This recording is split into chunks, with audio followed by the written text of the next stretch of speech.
नमस्कार है दोस्तों, छत्तीसगढ़ न्यूज अपडेट में तो आइए जानते हैं आज की प्रमुख बड़ी खबरों को फटाफट। तो वीडियो में अंत तक बने रहना दोस्तों। तो पहली बड़ी खबर है महादेव सट्टा ऐप केस, 14 मई तक रिमांड पर अर्जुन यादव। ईओडब्ल्यू ने रायपुर स्पेशल कोर्ट में किया पेश, पचमढ़ी से हुई थी गिरफ्तारी। महादेव सट्टा ऐप मामले में शुक्रवार को ईओडब्ल्यू की टीम ने सस्पेंड आरक्षक अर्जुन यादव को रायपुर के स्पेशल कोर्ट में पेश किया। ईओडब्ल्यू की टीम ने अर्जुन की 5 दिन की रिमांड मांगी थी। दोनों पक्षों के तर्कों को सुनने के बाद कोर्ट में 14 मई तक यादव को पुलिस रिमांड पर भेज दिया है। ईओडब्ल्यू अगले 4 दिन तक अर्जुन से पूछताछ करेगी। वहीं एक और आरोपी अमित अग्रवाल 14 मई तक ईओडब्ल्यू की रिमांड पर है। गौरतलब है कि लंबे समय से निलंबित कांस्टेबल अर्जुन सिंह यादव फरार चल रहा था। ईओडब्ल्यू की टीम ने छापेमार कार्रवाई करके उसे पचमढ़ी से गिरफ्तार किया था। छत्तीसगढ़ में लगातार ईडी और ईओडब्ल्यू की टीम महादेव सट्टा ऐप पर कार्रवाई कर रही है। गुरुवार को महादेव सट्टा ऐप मामले में ईओडब्ल्यू ने छत्तीसगढ़ के 29 जगहों पर छापेमार कार्रवाई की है। इनमें दुर्ग के 18, रायपुर में 7, बलौदाबाजार में 2 जगह, रायगढ़ और कांकेर में 1 जगहों पर छापा मारा गया। 29 जगह पर छापेमारी में महादेव ऐप से संबंधित लोगों के इलेक्ट्रॉनिक उपकरण, संपत्तियों से संबंधित दस्तावेज, हवाला से संबंधित पर्चियां, बैंकों से संबंधित कागजात और अन्य संदेहास्पद दस्तावेज बरामद हुए हैं, जिनकी जांच की जा रही है। 3 आरोपी 14 मई तक न्यायिक रिमांड पर। महादेव ऑनलाइन सट्टा ऐप मामले के आरोपी निलंबित एएसआई चंद्रभूषण वर्मा, सतीश चंद्राकर समेत हवाला कारोबारी सुनील दम्मानी को ईओडब्ल्यू ने हिरासत में लेकर पूछताछ की थी। गुरुवार को सुनवाई के बाद कोर्ट ने तीनों आरोपियों को 14 मई तक न्यायिक रिमांड पर जेल भेजा गया। साथ ही अगली बड़ी खबर सामने आई है। पूनम ने यूथ बॉक्सिंग चैंपियनशिप में जीता गोल्ड, विश्व में बढ़ाया भारत का मान। बिलासपुर में अकाउंट असिस्टेंट पद पर रहते बनी चैंपियन। व्यक्ति में लगन हो तो आजीविका के लिए कोई भी कार्य करते वह अपने मुख्य लक्ष्य को हासिल करके ही रहता है। बात बिलासपुर की बॉक्सिंग चैंपियन पूनम की हो रही है, जिन्होंने भारत का मान पूरे विश्व में बढ़ाया है। दक्षिण पूर्व मध्य रेलवे बिलासपुर रेलवे जोन के अंतर्गत कार्यरत पूनम ने 27 अप्रैल से 7 मई 2024 तक कजाकिस्तान के अस्ताना में आयोजित एएसबीसी एशियन अंडर 22 और यूथ बॉक्सिंग चैंपियनशिप में भारत देश का प्रतिनिधित्व करते हुए स्वर्ण पदक हासिल किया है। दक्षिण पूर्व मध्य रेलवे की महिला बॉक्सिंग खिलाड़ी पूनम जोन मुख्यालय बिलासपुर के अकाउंट विभाग में अकाउंट असिस्टेंट के पद पर कार्यरत है।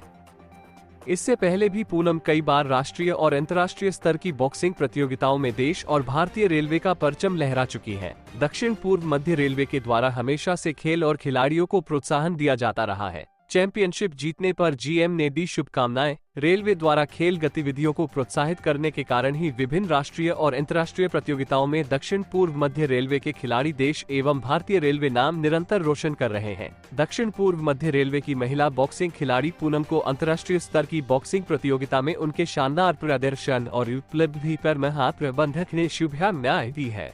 साथ ही अगली बड़ी खबर सामने आई है। ट्रक के चपेट में आने से पुलिस आरक्षक की मौत।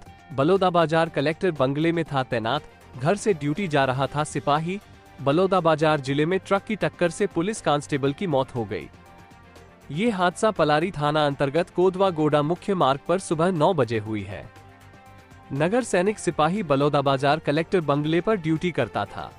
गंभीर रूप से घायल सिपाही को राहगीर पुलिस साथी ने अस्पताल पहुंचाया, जहां इलाज के दौरान उसकी मौत हो गई। जानकारी के मुताबिक नगर सैनिक सिपाही तान सिंह साहू 39 साल को बलौदाबाजार से रायपुर की ओर जा रही ट्रक ने अपने चपेट में ले लिया।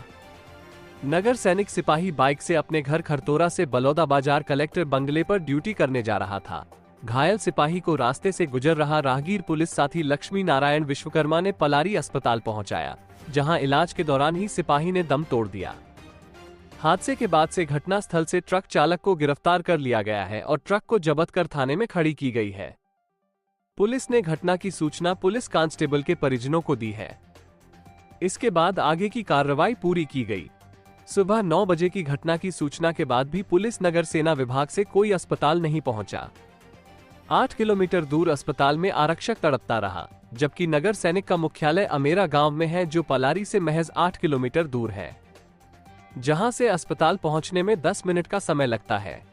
इसकी सूचना के बाद भी कोई अधिकारी 2 घंटे तक वहां नहीं पहुंचा। वहीं पलारी अस्पताल में उपचार कर रहे डॉक्टर उमर राज कुरैशी ने बताया कि काफी गंभीर स्थिति में अस्पताल लाया गया। स्थिर करने की काफी कोशिश की गई ताकि हायर सेंटर पहुंच सके।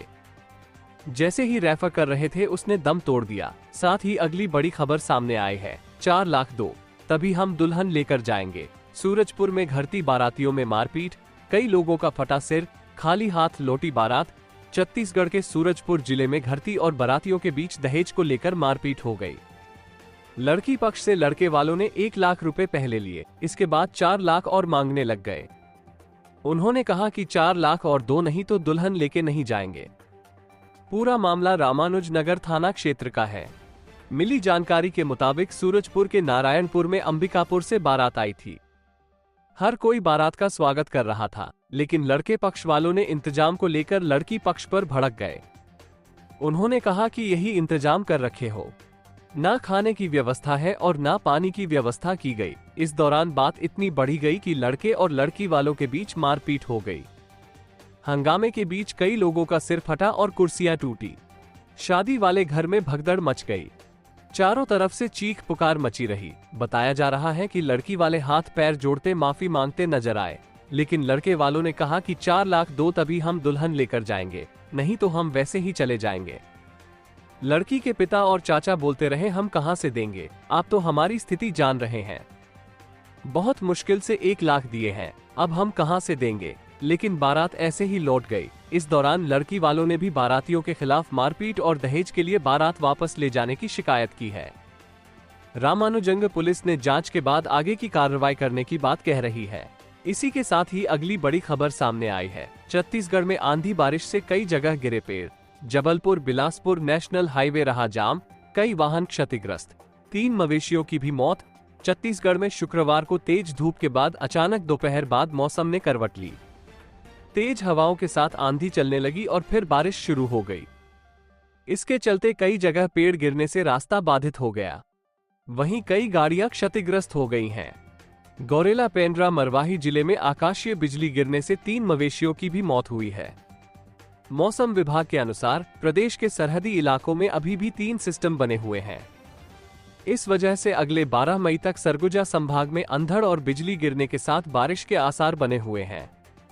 इसके अलावा 12 और 13 मई को सरगुजा और बस्तर संभाग के जिलों में बादल गरजने के साथ अंधड़ भी चलेगी। सरगुजा संभाग के सूरजपुर के भैयाथान इलाके में आंधी के चलते कई पेड़ गिर पड़े। इस दौरान एक कार पर भी पेड़ गिरने से बुरी तरह क्षतिग्रस्त हो गई। गनीमत रही कि कार सवार बाल बाल बच गए। इससे पहले गुरुवार को भी सरगुजा संभाग के ज्यादातर इलाकों में रुक रुक कर बारिश होती रही। तेज हवा और गरज चमक के साथ सरगुजा, सूरजपुर, बलरामपुर, कोरिया में भी बारिश हुई है, जिससे लोगों को गर्मी से राहत मिली। अंबिकापुर में अधिकतम तापमान 36.4 डिग्री रिकॉर्ड किया गया, जो सामान्य से 3 डिग्री कम था। वहीं रात का पारा 22.5 डिग्री रहा, जो औसत तापमान से 2 डिग्री कम था।